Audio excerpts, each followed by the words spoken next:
కడప జిల్లా పోరుమామిళ్ల బద్వేల్ నియోజకవర్గం టీడీపీ అభ్యర్థిగా ముత్యాల పార్థసారథిని అధిష్టానం ఆదేశించాలని కోరారు. పార్టీ కోసం ఎన్నో సంవత్సరాలు కష్టపడి పార్టీ బలోపేతానికి ఎన్నో త్యాగాలకు సిద్ధమయ్యామన్నారు. ఆయన స్వగృహంలో జరిగిన విలేకరుల సమావేశంలో మాట్లాడుతూ నియోజకవర్గంలో బంధుత్వం కలిగిన ఏకైక రాజకీయ కుటుంబం అని పేర్కొన్నారు.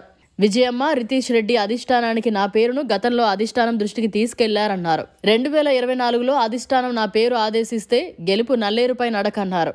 అలా కాకుండా రోషన్ను అభ్యర్థిగా ప్రకటిస్తే ఈ ప్రాంతంలో 3 వర్గాలుగా చీలిపోయే అవకాశాలు ఎక్కువగా ఉన్నాయని, పార్టీకి నష్టం చేస్తాయన్నారు. 2019లో కుల సమీకరణ ప్రకారం మాదిగ సామాజిక వర్గానికి చెందిన వ్యక్తిని టీడీపీ అభ్యర్థిగా ప్రకటించారు. 2024లో మాల సామాజిక వర్గానికి చెందిన నన్ను ప్రకటించాలని కోరారు. మాల సామాజిక వర్గం నుండి 2024 బద్వేల్ నియోజకవర్గం అభ్యర్థిగా నా పేరును అధిష్టానం ప్రకటించాలని ముత్యాల పార్థసారథి కోరారు. జ్యోతమ్మ గెలుపు కోసం, జయరామయ్య ఓటమి కోసం పనిచేసిన అన్ఎక్స్పెక్టెడ్ గా రాజశేఖర్ గారిని తీసుకొచ్చి 22 రోజుల్లో అతన్ని నాయకుడిని చేసి ఎలక్షన్ కు ముందు అతన్ని అభ్యర్థిగా ఈ తాలూకా గుర్తితే అధిష్టానానికి ఇజమ్మకు తల వంచి మా ఇజమ్మ మేడం, మా మేడం ఏం చెప్తే అది శిరసా వహించి నేను పనిచేసినందుకు ఇప్పుడు నన్ను ఇంకా టికెట్ ఇవ్వకుండా నన్ను ఇబ్బంది పెడుతున్నారు. వాస్తవానికి నేను ఏది ఆశించే పనిచేస్తున్నానో అది దానికి దూరంగా అందరినీ పెడుతూ చాలా ఇబ్బందికరంగా మిసుకుతున్నారు. తర్వాత ఏంటంటే వీళ్ళు మాలా మాదిగని చిచ్చు పెట్టి మాలకు చెప్పినారు, మాదికి చెప్పినారు అని ఈ విధంగా చెప్తున్నారు. ఇది అది అబద్ధం.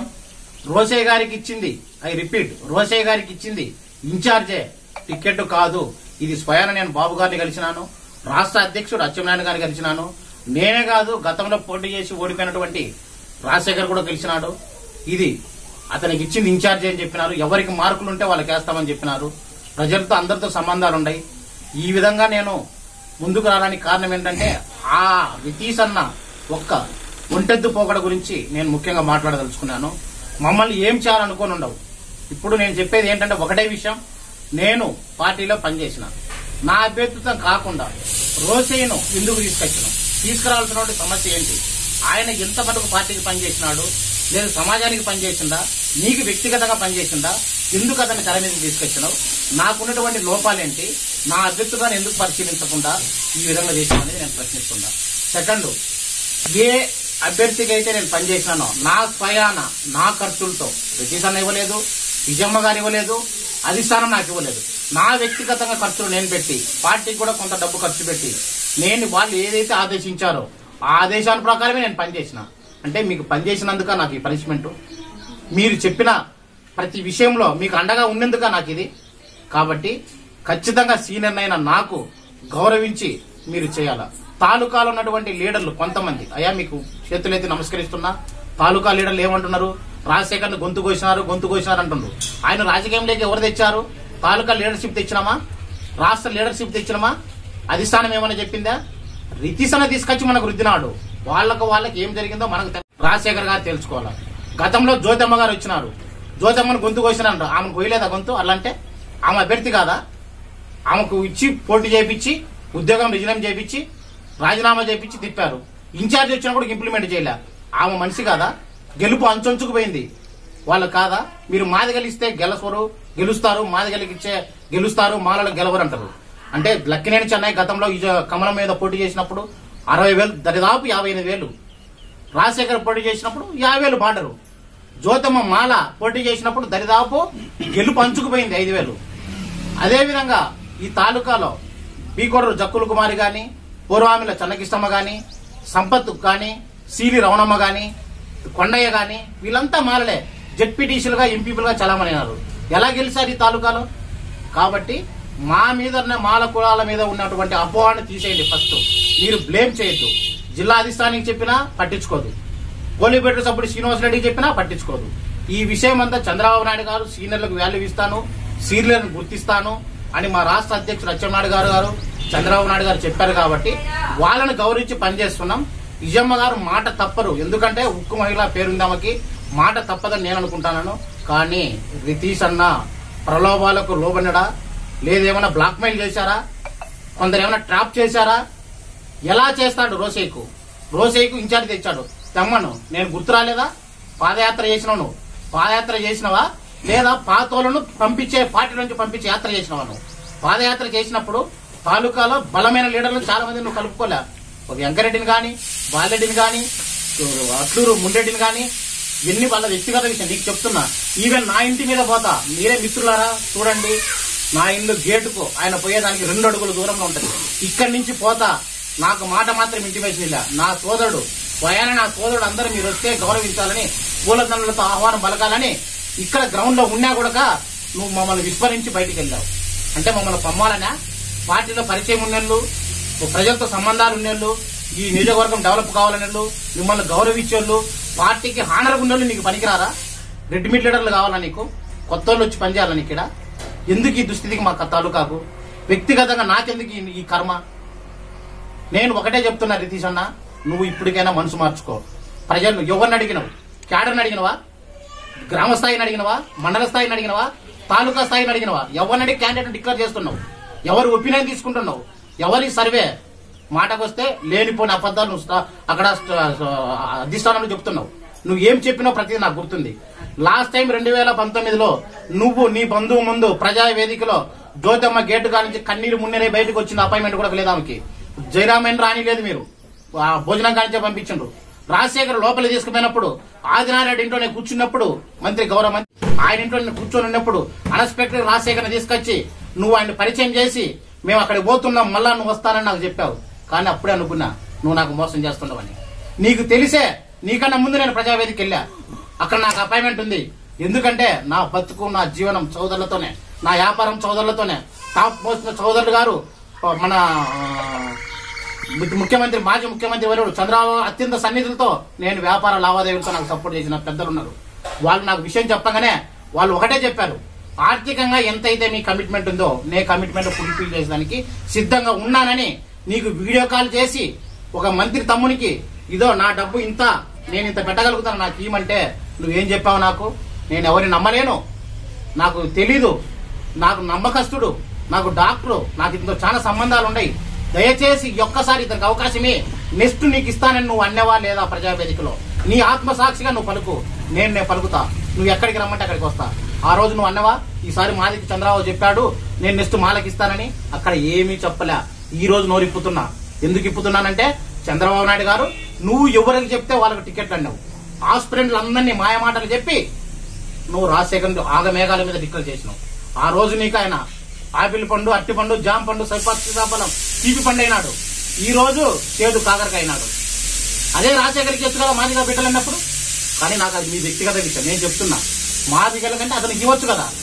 అతనికి రాజశేఖర్ కృతజ్ఞత లేకుండా పోవచ్చు, అతనికి చెడ్డోడే కావచ్చు. వాస్తవంగా ఎందుకంటే అతను మమ్మల్ని కూడా అడగలేదు, ఇంతవరకు కూడా నాకేం చెప్పలేదు. ఒకటైతే వాస్తవం, మాల అన్నప్పుడు నీకే పారదన్నావు. ఇప్పుడు మాకు మాలల కోట. ఫస్ట్ చెన్నైకి ఇచ్చినావు, సెకండ్ జ్యోతమ్మకి ఇచ్చినావు, థర్డ్ మాదిగలకి ఇచ్చినావు రాజశేఖర్కి. ఇప్పుడు మాల కోట. నాకు కంపల్సరీ సీనియర్ నాకు ఇవ్వాలా.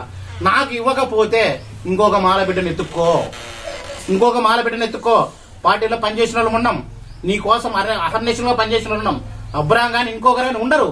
నేను వాళ్ళ పేర్లు కూడా ఎత్తాల్సిన పనిలే. నీకు తెలుసు నువ్వు ఎందుకు ఇంత నాటకాలు ఆడుతున్నావు, ఎందుకు ఇంత దోబూసులు ఆడుతున్నావు. బాబు గారు జైల్లో ఉంటే బాబు గారు నంద్యాల ఒక మాట చెప్పారు. ఏమన్నారు? నేను పార్టీలో కేడర్ నంద్యాలకి ఇస్తాను టికెట్లు అన్నావు. నువ్వు టికెట్లు ఎవరిని అడిగి డిక్లేర్ చేసినావన్నా?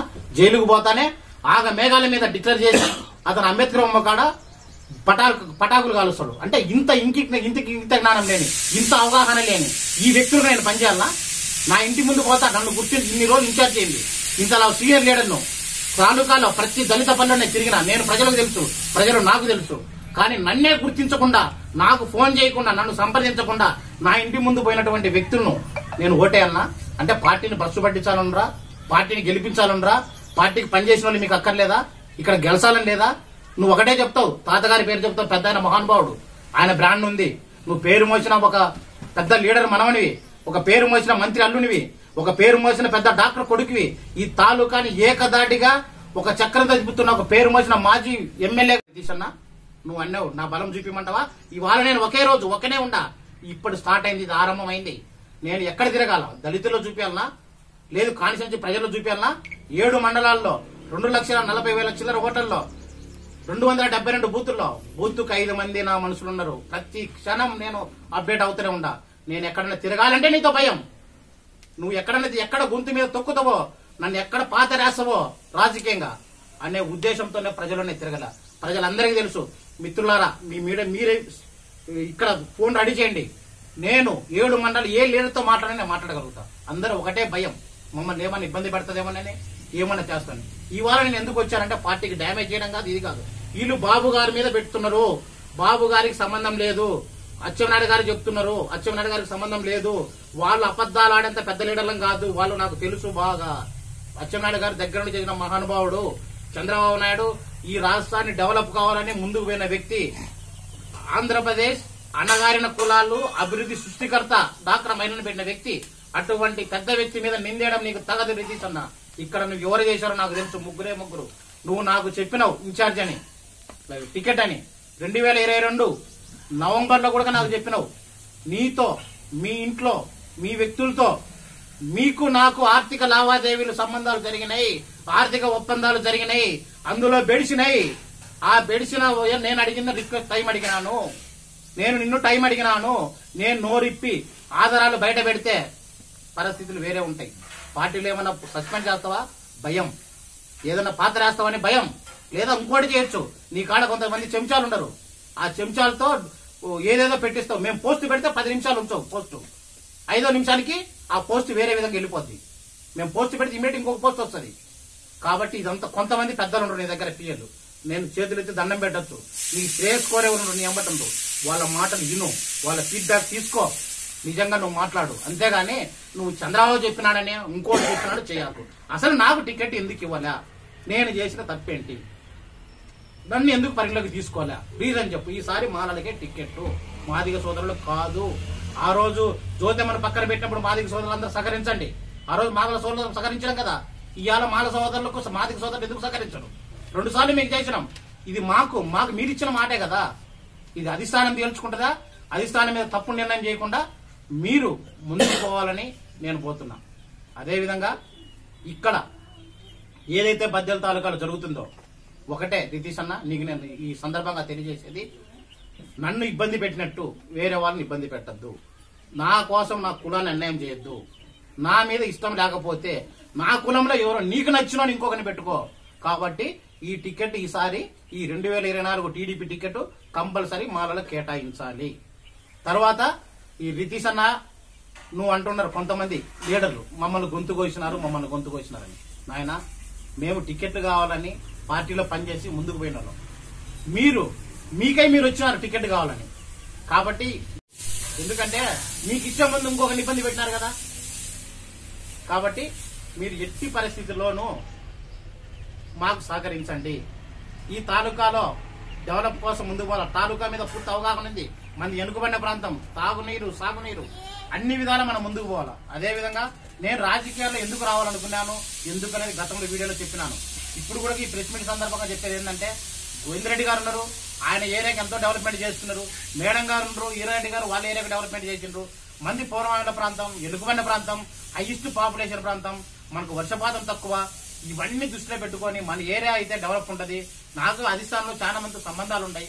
మేడము నేను ఇద్దరం కొట్లాడి ఈ తాలూకా అభివృద్ధి చేస్తామని మేడం మీద పెట్టుకున్నా. నా విషయంలో మేడం అంతా కూడా తప్పు లేదు. టోటల్ రితీష్ అన్నే ముగ్గురు ట్రాప్ లో పడి నన్ను ఇబ్బంది పెట్టినాడు. నాకు నోటి కాడిది తీస్తే నీకు కూడా దేవుడు తీసేస్తాడు. ఎందుకంటే నేను పేదోని, కింది నుంచి పైకి వచ్చినని. నన్ను జుట్టు పట్టుకొని నువ్వు అందాలంటే నీకు తగదు. ఎందుకంటే ఈ కాన్స్టిట్యున్సీలో కాదు, ఈ జిల్లాలోనే అత్యంత ధనిక సంపన్నమైనవని. నువ్వు ప్రజా సేవ చేయనీకి వచ్చినావు. నీకు బలమైన డబ్బు ఉంది, బలమైన ఆర్థిక బలం ఉంది, అంగబలం ఉంది, నీకు ఆస్తులు ఉన్నాయి, అన్ని ఉన్నాయి. కానీ నీలాంటోనికి నాలాంటోడు తోడుంటే ముందుకెళ్తాం. అదేవిధంగా నువ్వు నన్ను జుట్టు పట్టుకోవాలని లాగబోతే పైకి తీసి పక్కన పెట్టాలనుకుంటే నిన్ను లాగడం కూడా నా చేతనవు. నిన్ను బుడదలేకి లాగడం కూడా నా చేతనవు. నీ గుట్టు ఇప్పడం నా చేతనవు. నువ్వు చేసిన పూర్తి సీసీ ఫోటోలు తీస్తా. నువ్వు ఏ రోజు నన్ను రమ్మన్నావు, నన్ను నిజంగా టికెట్ నాకే అని చెప్పినావు. ఆ రోజు రాజశేఖర్ తల్లికి ఇన్ఛార్జ్ నాకే అని చెప్పారు. నువ్వు చెప్పకుండా నీ మనుషుల చేత చెప్పించినావు. అన్ని తిప్పుకొని నా చేత కష్టం చేయించుకొని నన్ను విస్మరించి ఇంకొకరిని ఇస్తానంటే సహించనన్నా. ఇది వాస్తవంగా ఇది అధిష్టాన దృష్టికి తీసుకుపోతాను. రేపో ఎల్లుండో నేను కలుస్తాను. మళ్ళా మాజీ ముఖ్యమంత్రి గారు, మా అధ్యక్షుడిని లోకేష్ బాబుని కలుస్తాను, అచ్చెన్నాయుడు కలుస్తాను. ఎందుకంటే వాళ్ళు అబద్ధం చెప్పేంత లీడర్లు కాదు. వాళ్ళు ఒకటే చెప్పారు, ఎవరు పని చేస్తే వాళ్ళకని. పని చేసే వాళ్ళకి ఇస్తారా ఎవరికి ఇస్తారో వాళ్ళే తెలుసుకోవాలా. దయచేసి ఈ సందర్భంగా నేను తెలియపరిచింది ఏంటంటే రిచీస్ మారు మనసు మార్చుకొని తాలూకాలో దళితుల మీద ఇబ్బంది పెట్టకుండా పని చేసినోనికి కష్టపడినోనికి ఇవ్వండి. నేను ఎలిజిబుల్, నాకన్నా ఎలిజిబుల్ ఉంటే రీజన్ చూపించి ఇవ్వండి. శిరసా వహించి నేను పని చేస్తా. ఎందుకంటే మిమ్మల్ని నేను కించపరచలే, మిమ్మల్ని ఇది చేయలే. ఎందుకన్నా ఈ బాధ, ఎందుకన్నా ఈ శ్రమ మాకు? మేము ఏదో టికెట్ నమ్ముకునే కదా చేసింది. ఎంపీటీసీ జెడ్పీటీసీ కావాలంటే నేను ఎప్పుడో నీ దగ్గర తీసుకునేవాని. నేను తీసుకోవడం కదా, నేను పోటీ చేసి నీ కాడికి వచ్చిండేవాని. నేను ఎమ్మెల్యే కావాలనే కదా నీతో జరిగింది. ఎమ్మెల్యే కావాలనే కదా నేను మీ అమ్మడి పోయింది. మిమ్మల్ని గౌరవ మాజీ ఎమ్మెల్యే గారిని లకారాలు మకారాలు నోటితో నేను ఉచ్చరించలేను మీ సోదరుల ముందు. అటువంటి మాటలు మాట్లాడిన వ్యక్తులంతా మీ ముందు ఉండరు. నేను వాళ్ళతో మేడాన్ని తిడతారా అని నేను వాళ్ళతో కొట్లాడక నేను పోయినా, వాళ్ళ మీదకి రివర్స్ అయినా. నేను మీ గురించి పార్టీ ఆఫీసులో తప్పుగా మాట్లాడితే ఖండించిన వ్యక్తిని, ఏకైక వ్యక్తి మీద క్యాండిడేట్ అయినాడా? మీకు ఆమె మేఘాల మీద క్యాండిడేట్ అయినాడా? ఎవరినంటివి అంటే మేము పార్టీలో పనిచేసిన వాళ్ళు పనికి మళ్ళీ అన్నా, దయచేసి నీకు 2 చేతులైతే చెప్తున్నా, ఈ తాలూకాను భ్రష్టు పట్టించొద్దు, పాతలను పాతరేయొద్దు. అందరినీ కలుపుకొని అందరినీ ముందుకు తీసుకుపోయి పార్టీని ముందుకు తీసుకుపోయి గెలిపారని కోరుకుంటూ నాకు టికెట్ ఇస్తావని నేను ఆశిస్తున్నాను. నువ్వు ఇయ్యకపోతే సమాధానం చెప్పాలా. రోసయ్యకి ఎందుకు చెప్తున్నావు చెప్పాను. రోసయ్య అయితే క్యాండిడేట్ కాదు, ఇది అధిష్టానం మాకు చెప్పింది. మళ్ళా చెప్తున్నా, అతని ఇన్ఛార్జి మాత్రమే, క్యాండిడేట్ కాదు. కాబట్టి మమ్మల్ని పరిగణలోకి తీసుకొని మాకు ఇస్తావా? నువ్వు రాజకీయంగా టీడీపీని పతనం చేస్తావు, అది నీ చేతిలో ఉంది. దయచేసి ఇది అర్థం చేసుకుంటావని నేను కోరుకుంటూ విన్నవించుకుంటున్నా. మరిన్ని అప్డేట్స్ కోసం మన HN9 టీవీ ఛానల్ ని సబ్స్క్రైబ్ చేసుకోండి.